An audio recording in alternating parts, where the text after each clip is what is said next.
face aux défis du développement. Je ne connais aucune nation, aucune organisation qui a pu réussir en étant divisée. Nous voulons instaurer un état de droit. Et dans un état de droit, il y a une justice indépendante.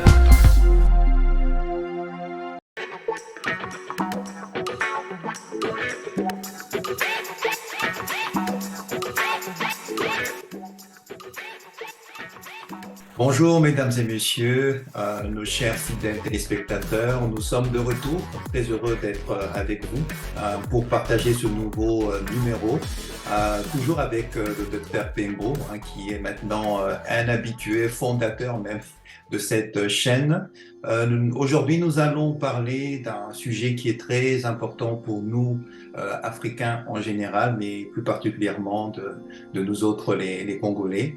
On a un sujet qui est important et crucial et vital. Pourquoi? Nous, en tant que peuple bantou, nous avons connu Dieu il y a très très longtemps. Les missionnaires sont venus nous rejoindre, nous ont apporté la Bible et avec cette Bible-là, nous avons essayé de survivre tant matériellement que spirituellement. Mais depuis très longtemps, nos peuples souffrent partout. Notamment en RDC. Nous avons connu l'indépendance. Après l'indépendance, nous avons connu beaucoup de mouvements divers et variés. Nous avons connu des moments d'espoir, mais on doit bien reconnaître que le Congo a beaucoup souffert. Aujourd'hui, le président de l'UDPS a aussi une autre casquette. Avec lui, il est un digne représentant de l'Église au sens grand et noble du terme. Il est pasteur, il a une grande expérience dans ce domaine-là. On va donc solliciter sa connaissance et son expérience pour nous guider, nous rassurer, nous donner des perspectives sur ce qui nous reste pour nous et pour nos enfants, pour sortir donc de ce cycle très négatif de la RDC. Docteur Pembo, bonjour. Bonjour. Comment allez-vous, docteur? Je vais bien par la grâce de Dieu. Et toi? Je vais aussi très bien, je vous remercie. Dieu nous a gardés jusqu'aujourd'hui, donc espérons qu'il donnera encore beaucoup d'années pour que nous puissions voir un changement pour nous-mêmes et pour notre beau pays qui est le Congo. Alors docteur, aujourd'hui le sujet est vaste. Comment sauver la RDC au travers de la Bible, puisque la majorité des Congolais ont une Bible chez eux, ont une Bible dans leur domicile. Comment faire pour que nous puissions nous en sortir? Comment ne pas perdre espoir? Voilà le thème d'aujourd'hui. J'ai plusieurs questions à ce sujet. La première, est-ce que nous sommes le seul peuple à souffrir de la sorte? Est-ce que le peuple de Dieu, celui qui est dans la Bible, s'est trouvé dans la même situation que nous en RDC? Ok, ça c'est une excellente question. Je crois que quand nous regardons le parcours, par exemple du peuple juif, qui est un peuple de Dieu, donc il y a quand même des similarités avec le peuple congolais. Dans ce sens que le peuple juif a beaucoup souffert. Il a beaucoup souffert en Égypte au temps du roi Pharaon, les pharaons qui se sont succédés. Donc, ils sont restés là-bas 430 ans dans la servitude. Et pendant ce temps, on leur faisait travailler des travaux forcés, de construction de pyramides, tout un tas d'histoires. Et ils ont souffert, parfois il arrivait même que on pouvait les tuer sans qu'il y ait un procès. Et ils ont souffert de la servitude de l'Égypte pendant 430 ans. Et c'était le temps où ils étaient esclaves, comme j'ai dit, et puis ils faisaient que des travaux forcés avec la fouet derrière la nuque. Donc ce n'était pas facile pour eux. Mais un jour, Dieu s'est souvenu de l'alliance qu'il a fait avec leur ancêtre Abraham et à travers lui encore son enfant Jacob, enfin Isaac et son petit-fils Jacob, qui sont des ancêtres connus du peuple juif. Et Dieu s'est souvenu d'eux, s'est souvenu de l'alliance qu'il avait fait avec eux, et Dieu leur a envoyé quelqu'un. Il leur a envoyé Moïse, donc comme leader, et Moïse qui a grandi dans la maison du roi Pharaon, parce qu'il a été un enfant adoptif de la fille de Pharaon. Et il a grandi, il a fait des études d'administration égyptienne, ainsi de suite.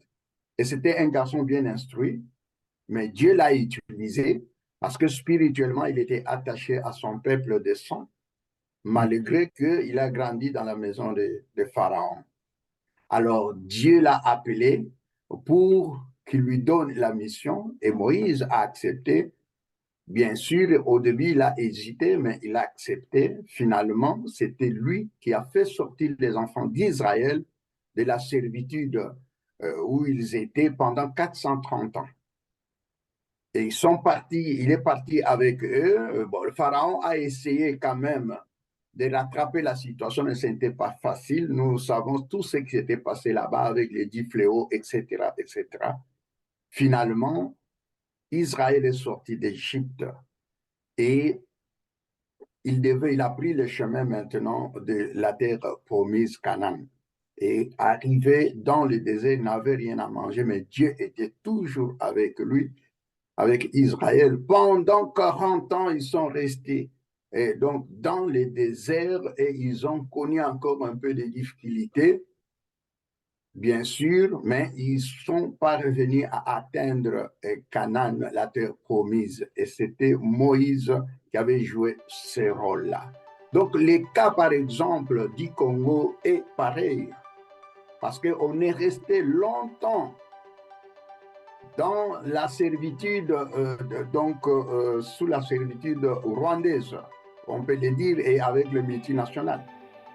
Et parce que c'est depuis Musée Laurent Désiré Kabila que cette situation perdure. Donc, mais aujourd'hui, Dieu nous a fait grâce, il nous a envoyé un leader et un type, un homme de la trempe de Moïse, donc qui est venu au Congo et qui aujourd'hui est en train de faire en sorte que nous puissions nous émanciper du Rwanda et de multinationales pour que nous puissions vraiment assurer donc l'intégrité et même la souveraineté de notre pays. Voilà. Donc c'est pour dire que les dernières décennies, le Rwanda et les multinationales ont dominé la RDC avec la complicité de faux Congolais, avec des Congolais aussi inconscients et traîtres de la patrie, qui ont signé par ici, par là, des accords bidons au profit du Rwanda et des multinationales. Donc, afin que donc le multinational puisse s'accaparer de richesses minières, comme je l'avais dit la fois passée.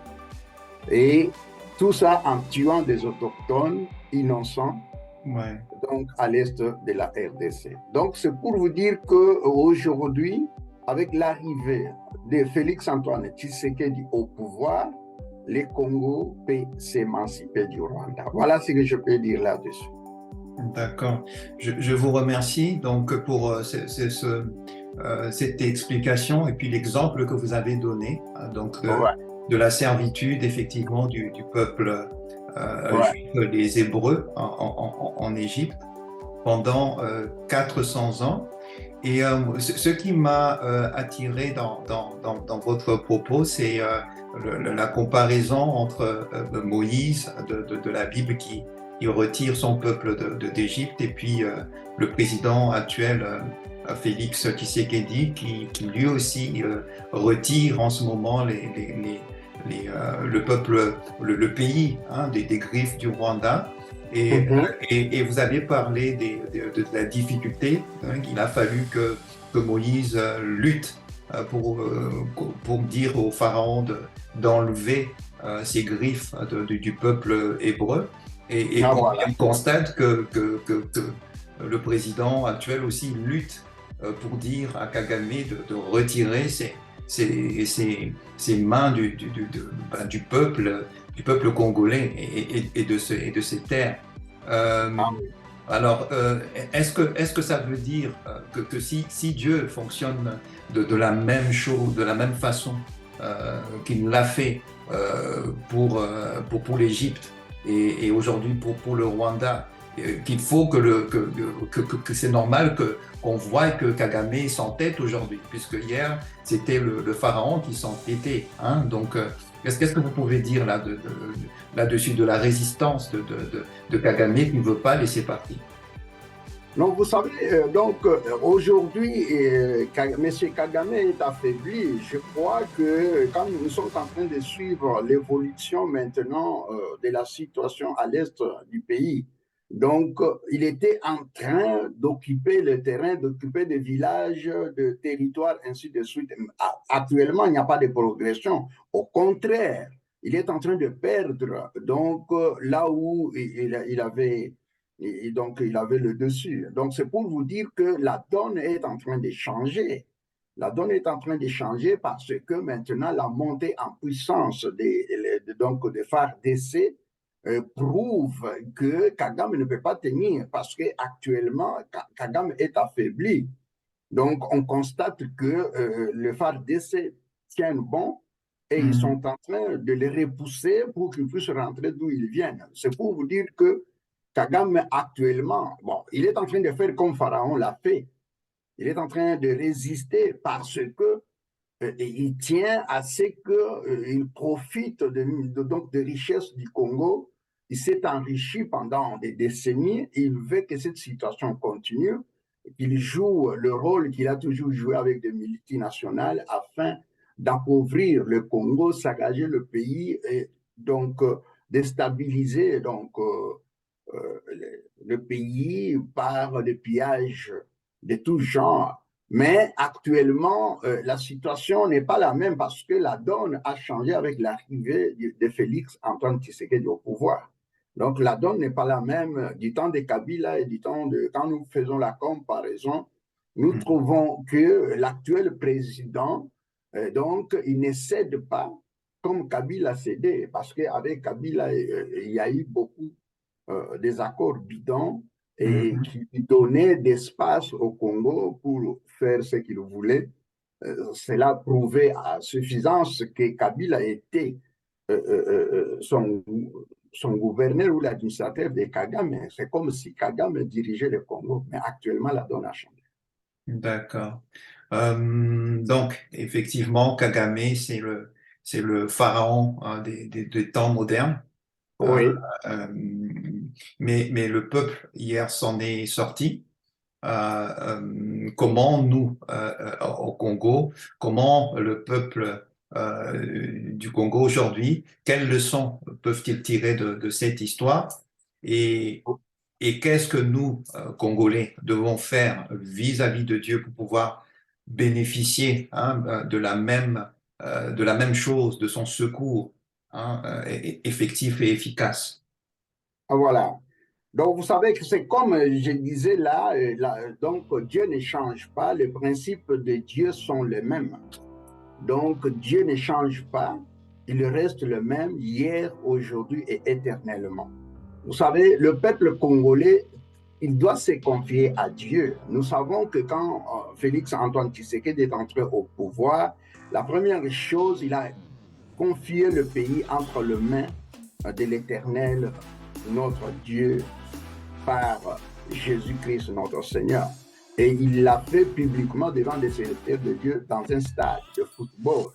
Il a dédié le pays à Dieu et lui-même, c'est un enfant de Dieu, né de nouveau. Et c'est encore une fierté, je l'ai dit, parce que jamais au Congo, nous avons eu un président né de nouveau comme Félix Antoine Tshisekedi. Alors, le peuple congolais, il doit se confier à Dieu et le peuple congolais doit renoncer au mal.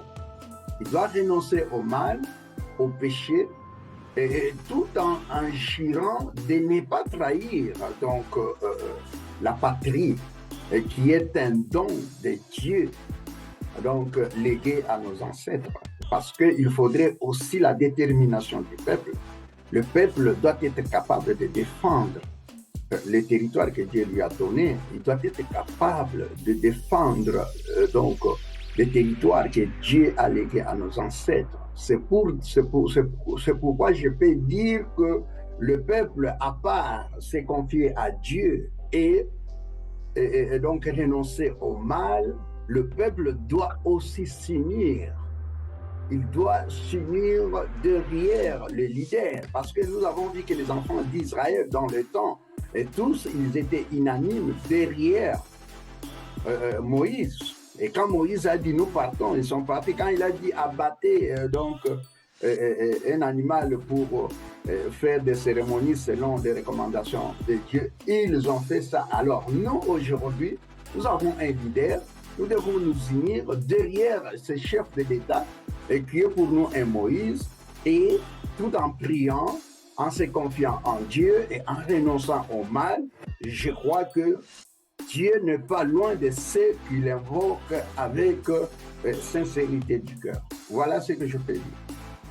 Et je pense que c'est vraiment très profond.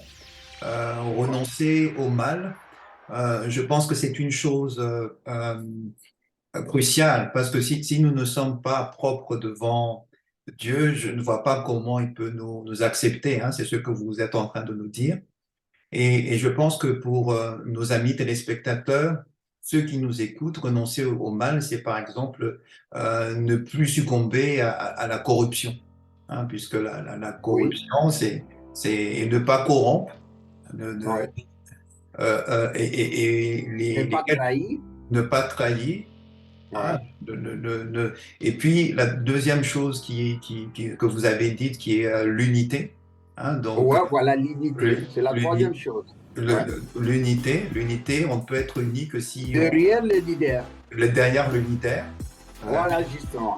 Voilà, mais ça, on ne peut le faire qu'en appliquant un des commandements, hein, je pense, de Dieu, qui est de nous aimer les uns les autres. Les uns les autres, voilà. C'est vraiment parce que Dieu est amour. Dieu nous a aimés premier, il nous a montré cet amour. Donc, en faisant tout ce qu'il a fait là, avec le plan de rédemption, qui est le plan de sauvetage, parce que l'être humain avait déjà perdu donc ses capacités surnaturelles au jardin d'Éden, et il a fallu que Dieu puisse élaborer un plan de sauvetage pour sauver l'homme, c'est-à-dire lui redonner encore les capacités surnaturelles et les potentialités spirituelles qu'il avait perdues. Mais c'est ainsi que quand Christ est venu et qu'il est mort sur la croix, donc il a inauguré la nouvelle alliance, parce que Dieu fait tout à partir de son alliance.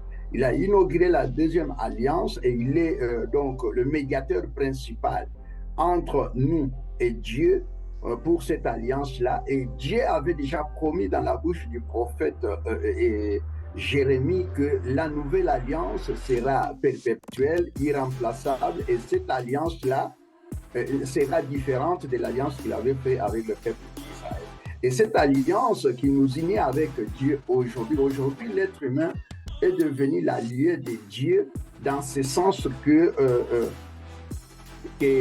l'inauguration a eu lieu à Golgotha, quand Christ a dit tout est accompli, donc la mission était terminée. Il devait maintenant rentrer d'où il était venu. Voilà pourquoi il n'était pas venu sur la terre pour faire beaucoup d'années comme nous. Il a fait seulement 33 ans, il a accompli la mission. Pourquoi 33 ans? Il pouvait même le faire dans 2 ans, 3 ans, même quand il était un enfant de 12 ans. Mais comme il y avait des lois, la loi mosaïque, qui disait que aucun prêtre ne peut pratiquer la prêtrise s'il n'a pas atteint l'âge de 30 ans. Alors, il était obligé d'attendre qu'il ait 30 ans, et c'est ainsi que, et quand il a eu 30 ans, il a commencé sa mission. Et donc, il a commencé sa mission, il a marché avec les 12 apôtres pendant 3 ans et demi. Et après, il a accompli la mission qui était de réaliser le plan de sauvetage que nous appelons la rédemption. Voilà. Et alors, c'est dans ce sens-là qu'aujourd'hui encore, quand le président dit que je dédie le pays à Dieu, c'est ce que beaucoup de présidents ne font pas. Okay. Donc vous allez voir que ce qu'il a fait, c'est déjà quelque chose que beaucoup de présidents n'ont jamais fait, et Dieu est content du geste de notre président. Voilà pourquoi les peuples aujourd'hui doivent emboîter le pas. Voilà. Alors, mes frères, téléspectateurs, mes chères sœurs, abandonnons le mal si nous voulons que Dieu nous sauve dans toute sa puissance. Et aimons-nous les uns les autres, soyons unis. Et voilà. C'est comme ça, en étant derrière le président, que, comme vient de le dire notre docteur et président ici, a dédié le pays à Dieu. Donc, s'il a dédié le pays à Dieu et que nous ne sommes pas derrière lui, les choses ne vont pas marcher. On sera comme les Hébreux, 40 ans dans le désert encore, en train de tournoyer. Donc, voilà. Donc, je pense que c'est un message fort que vient de nous donner le docteur Pembo, Richard Pembo. Donc, appliquons-le, gardons espoir en notre Dieu, le Créateur, et nous allons de façon certaine voir le miracle qu'il va accomplir pour nous. Voilà, merci beaucoup pour cette première partie. Nous allons attaquer un point. On retourne maintenant sur nos analyses sur l'actualité de la semaine. Il s'est passé beaucoup de choses cette semaine. Donc, comme il y a eu beaucoup d'événements, on va essayer d'avoir une gestion un peu dynamique de ces différents points. Donc, je vais vous citer les sujets et vous allez me dire, s'il vous plaît, si y a quelque chose de positif ou de négatif là-dedans. Donc, notre premier point, ça concerne l'EAC. Vous savez, l'Eastern African Community. Donc, la communauté des États d'Afrique de l'Est. Le retrait donc de l'EAC et le comportement de l'EAC, est-ce que c'est positif ou c'est négatif pour vous, docteur? Non. Ça, je peux directement répondre que leur comportement était négatif. Il était négatif vis-à-vis de ce que nous on attendait d'eux. Parce que le comportement de l'EAC de venir que pour observer, pendant que le FARDC était en train de se battre contre leurs ennemis, donc les M23 associés au Rwanda, donc ce n'était pas une aide qu'on attendait d'eux. Donc le peuple congolais ainsi que les autorités ont observé que ce qu'ils étaient en train de faire, ce n'était pas bien. C'est pour cela ils ont compris qu'ils sont complices. On a compris qu'ils étaient complices de l'agression dont la RDC était en train de subir de la part de l'agresseur, le Rwanda, et derrière le M23. Donc ça, ce n'était pas bien. Donc, et surtout que le Rwanda est un pays membre aussi de l'EAC. Donc ces comportements-là, on n'a pas apprécié. Raison pour laquelle donc ils doivent vider les lieux. Donc leur présence, je pense que ça verrait déjà inutile aux côtés des FARDC. Oui. Alors moi, j'ai une petite idée là-dessus. Vous me direz si c'est la bonne gymnastique intellectuelle. Je pense que le président savait ça déjà. Mais il voulait mettre à nu un peu tous les acteurs de la région. Donc, il ne pouvait pas le faire autrement qu'en les faisant venir et en montrant au monde entier qu'ils ne font rien. Et puis, Et puis, je pense que ça permet aussi d'avoir la confirmation pour nous les Congolais que bon, voilà, ce côté-là est un côté où il faut vraiment ne mettre aucune confiance. Ouais, ouais. Voilà, donc voilà. Alors, du coup, avec le retrait de l'Eastern Africa Community, on voit un autre pays qui vient. C'est l'Angola, hein, je pense qu'ils ont envoyé 500 militaires validés par leur parlement. Alors, une armée de plus sur le terrain des opérations. Qu'est-ce que vous en pensez? Est-ce que c'est positif ou négatif?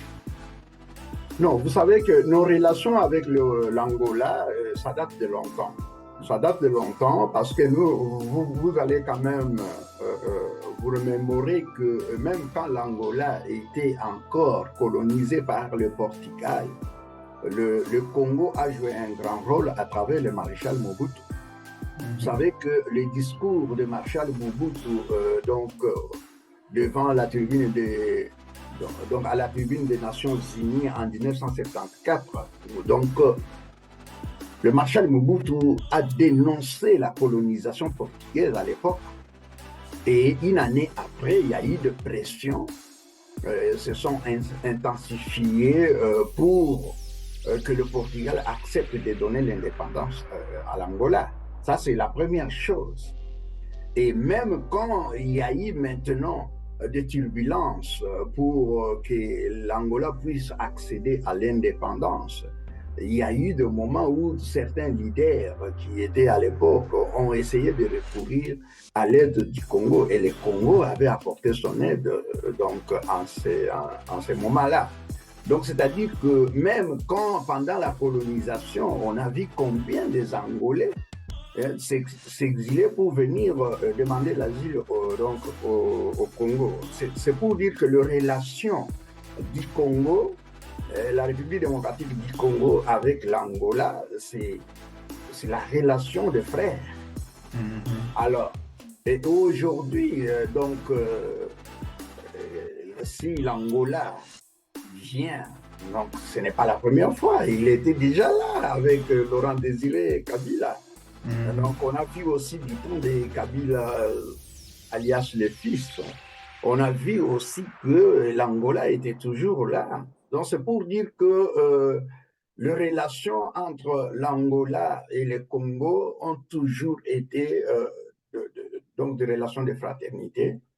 Et puis, j'ai aussi appris, comme tu l'as appris aussi, que le Parlement avait décidé d'envoyer un contingent au Congo. Donc, moi, je crois que quand ils viennent, c'est pour l'offensive, ce n'est pas observer ou jouer à la défensive. Ils viendront, ils seront sur les champs et ils pourront se battre aux côtés des FARDC. Je crois que c'est une bonne chose et je pense que c'est de cette façon-là que les frères peuvent s'entraider. Ok, donc positif pour l'Angola. Regardons et faisons confiance au président Lorenzo.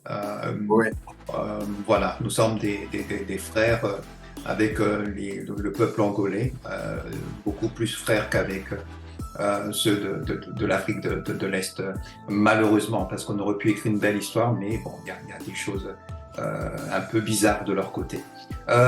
Alors, la RDC devient fréquentable, donc ça... Depuis le travail diplomatique du président, tout le monde maintenant a remis la RDC sur la carte du monde.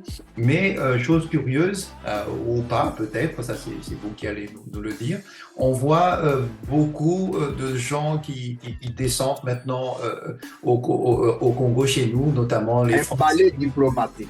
Un balai diplomatique intense, hein, et vraiment qui ne s'arrête pas. Alors, on a vu l'ancien Premier ministre Raffarin venir, on a vu le président Sarkozy aussi dans la foulée, on a vu la commission paix et sécurité de l'Union africaine aussi se précipiter, et qui d'autre on a vu passer des Nations Unies, la délégation là. Oui, la délégation des Nations Unies. On a vu Andrew Mitchell qui il y a un ministre britannique aussi allé sur Goma. Mais que se passe-t-il? Et est-ce que c'est encore une fois positif ou négatif? Ça peut être les deux. À vous de nous éclairer.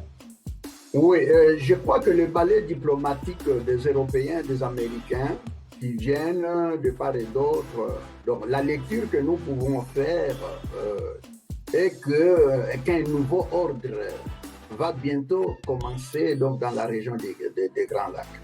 Donc un nouveau ordre, ça c'est évident. Donc il va bientôt démarrer. Puisque l'Occident avait un complot contre la RDC ensemble avec le Rwanda.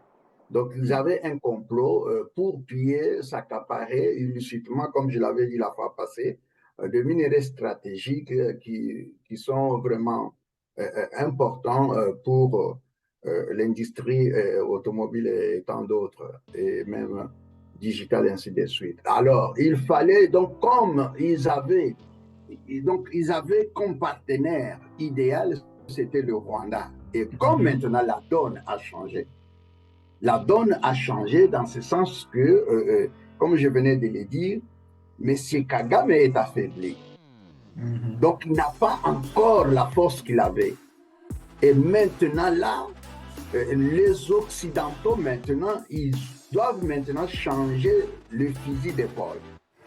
Donc, ils doivent maintenant changer leur stratégie, ils doivent maintenant négocier maintenant avec l'homme du terrain, l'homme qui est maintenant capable de répondre à leurs difficultés, à leurs attentes. Parce que maintenant, Kagame n'est pas capable de leur donner ce qu'ils avaient besoin. Alors maintenant, vous voyez toutes ces personnes passer, c'est parce qu'ils savent maintenant que avec le bras de fer que Fathi est en train de faire avec le Rwanda, la façon dont il est en train de défendre l'intégrité du territoire et comment il s'organise pour défendre la souveraineté du pays. Donc, il faudrait qu'eux aussi doivent changer de stratégie. Voilà pourquoi ils sont en train de venir et quand ils viennent, ils ont un seul point de repère, ce Congo, Kinshasa, et parler avec les autorités qui sont en place afin de se positionner autrement, parce que autrement, ce sont eux qui vont perdre. Parce que eux, ils ont besoin de continuer de tirer des profits, mais cette fois-ci, la donne, donc ce ne serait pas de la même façon qu'ils avaient toujours tiré profit. Cette fois-ci, maintenant, comme le président propose, il dit 50-50, gagnant-gagnant. Donc, s'il faut faire la coopération maintenant avec l'Occident, ce ne serait pas donc la coopération où l'Occident va gagner plus et le Congo gagne moins. Parce que nous avons maintenant un patriote à la tête du pays et il est en train de défendre les intérêts aussi du peuple congolais. Voilà pourquoi ils doivent venir, parce que s'ils ne le font pas, c'est-à-dire que demain, donc ils ne tireront pas profit et donc ils perdront aussi les marchés congolais. Voilà, ça c'est la lecture que moi je peux faire avec le ballet diplomatique. C'est vraiment profitable pour eux. Ils doivent le faire directement avec la personne qui peut leur donner ce qu'ils ont besoin. Oui, bien. Donc voilà, donc la RDC et le président deviennent incontournables. Donc, incontournable. Voilà, mesdames et messieurs, nous arrivons à la fin de notre émission. Donc, c'était encore une fois très agréable d'avoir les analyses et la vision du docteur Pembo sur l'actualité. Aujourd'hui, nous a apporté même un plus au niveau spirituel, en parlant de Dieu. Avant de nous quitter, le docteur Pembo, je voudrais vous informer qu'il a commis un livre très important dont j'aimerais qu'il nous touche quelques mots. Voilà, docteur, que pouvez-vous nous dire de cette œuvre que vous allez nous proposer très bientôt?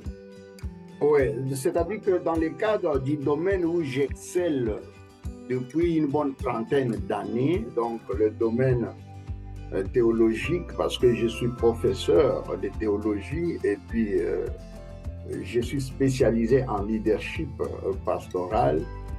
et je suis pasteur en même temps. Voilà pourquoi, dans mon domaine, je devais normalement écrire,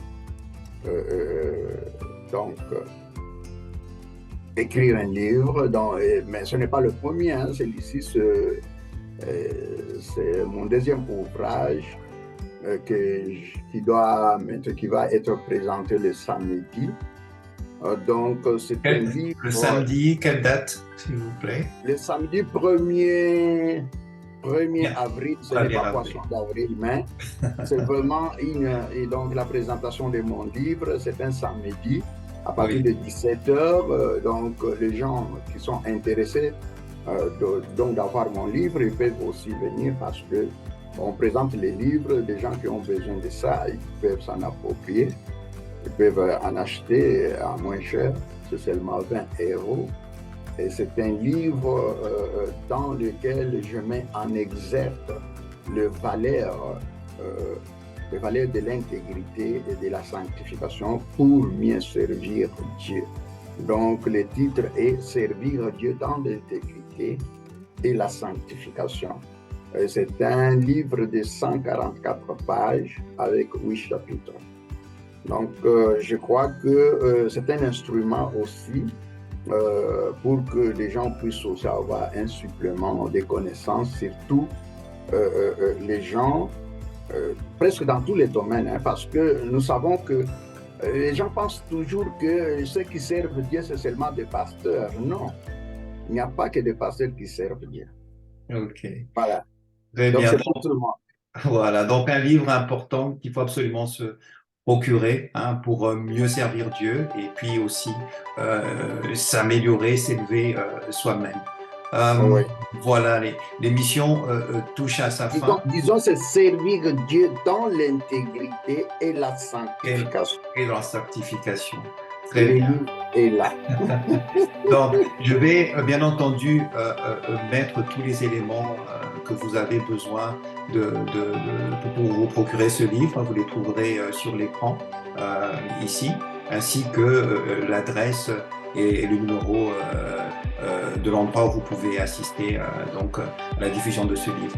Je vous remercie beaucoup pour votre attention. La semaine prochaine, nous parlerons de la loi de Chani et de Jean-Pierre Bemba et Vital Kamerhe sur la scène politique. Voilà, je vous remercie et vous dis donc à très bientôt. Au revoir. C'est moi qui vous remercie. Au revoir.